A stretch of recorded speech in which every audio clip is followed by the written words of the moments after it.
अब खबरें विस्तार से। अंतर्राष्ट्रीय वरिष्ठ नागरिक दिवस कोरबा के एसएसएल कॉलोनी स्थित सीनियर रिक्रिएशन क्लब में कार्यक्रम आयोजित किया गया।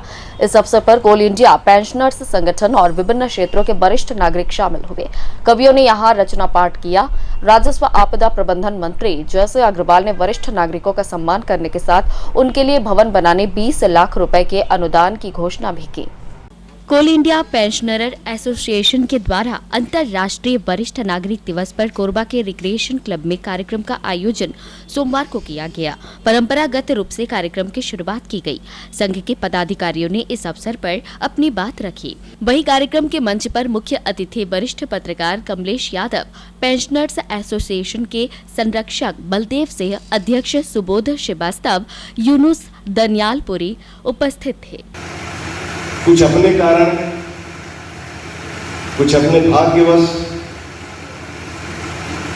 ऐसी परिस्थितियों का सामना करने लगते हैं कि दूसरों के लिए कभी घृणा का पात्र बन जाते हैं, कभी सबक बन जाते हैं।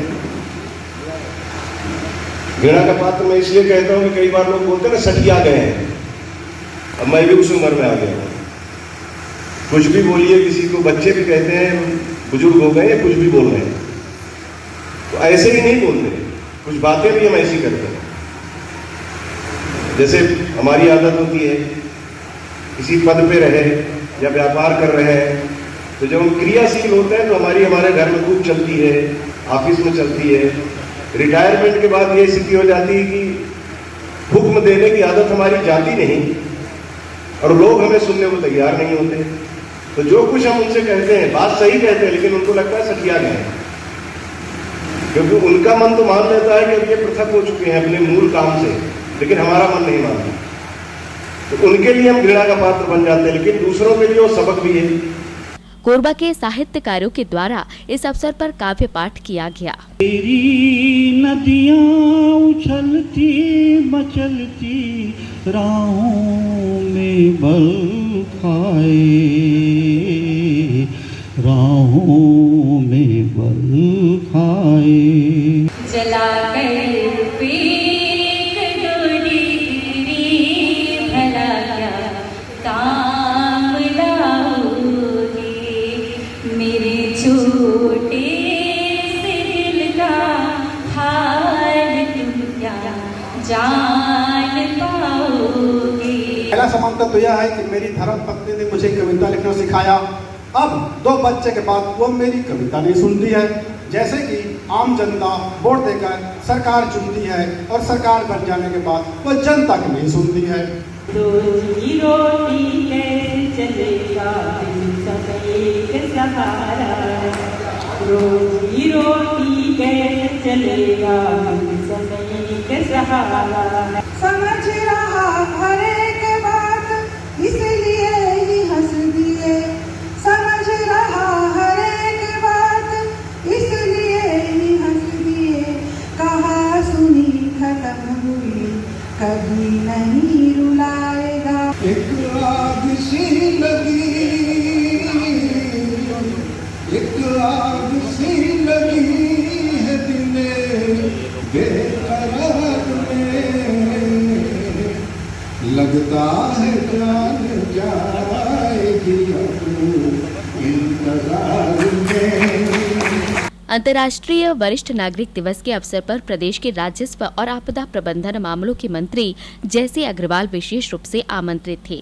उन्होंने कोरबा की विशेषताओं को केंद्रित करते हुए इसके विकास में विभिन्न संयंत्रों और विभागों में लंबे समय तक सेवा देने वाले नागरिकों की भूमिका पर रोशनी डाली और कोरबा के विकास में उनके योगदान को याद किया। आप लोगों ने इस चाहे एससीसीएल हो, एनटीपीसी हो, बाल्को या किसी भी क्षेत्र में, चाहे सीएससी भी हो, विभिन्न उपक्रमों में अपनी सेवा दे के इस कोरबा का, प्रदेश का और देश का नाम रोशन किया है। आज हमारा कोरबा काफ़ी तरक्की कर चुका। पहले किसी ज़माने में हम लोग जब पूछते हैं बड़े बुजुर्गों से तो बताते हैं कि पहले कोरबा एक छोटा सा गांव हुआ करता था और आज कितना महानगर का स्वरूप लेते जा रहा है हमारा कोरबा। बड़े बड़े जो शहर है, बिलासपुर राजधानी, बिलासपुर न्यायधानी है, रायपुर राजधानी है, लेकिन हमारा कोरबा बिलासपुर रायपुर से किसी मामले में कम नहीं है। पूरे हिंदुस्तान के लोग यहाँ निवास करते हैं, हर जाति, हर धर्म, हर प्रदेश के लोग कोरबा में हैं। राजस्व मंत्री ने इस अवसर पर बताया कि विभिन्न समाज के लिए भवन का निर्माण करने का काम उनके द्वारा कराया गया है। उन्होंने कोल इंडिया पेंशनर्स एसोसिएशन को भवन के लिए 20 लाख रुपए का अनुदान देने की घोषणा इस अवसर पर की। देखिए, जब जब भी सेवा करने का अवसर आप लोगों ने दिया है, मैंने शुरू में ही ये तय कर लिया था कि मैं अपने विधायक फंड से सीसी रोड नहीं बनवाऊंगा, क्योंकि मुझे मेरे विधायक फंड में कोई कमीशन खोरी नहीं करना है। मैं तो मान सम्मान के साथ जो भी समाज आया उसका भवन बनवाया और उसको चाय नाश्ता करा के मैंने भेजा सम्मान पूर्वक। किसी से मैंने एक कप चाय के लिए अपेक्षा नहीं की। तो आप लोग जो भी समाज बचे हैं वो मुझे बता दीजिए। जो भी समाज बचा होगा, पहली इंस्टॉलमेंट 20 लाख रुपए की सबके लिए अभी फ्री है, बिल्कुल। इस कार्यक्रम में राजस्व मंत्री के द्वारा वृद्धजनों और वरिष्ठ नागरिकों को कंबल एवं श्रीफल और साहित्यकारों को शॉल भेंट कर सम्मान किया गया। आयोजकों की ओर से कार्यक्रम में राजस्व मंत्री का स्वागत करते हुए उन्हें प्रतीक चिन्ह भेंट किया गया। कार्यक्रम में कोल इंडिया पेंशनर्स एसोसिएशन के पदाधिकारी और सदस्यों ने अपनी उपस्थिति दर्ज कराई।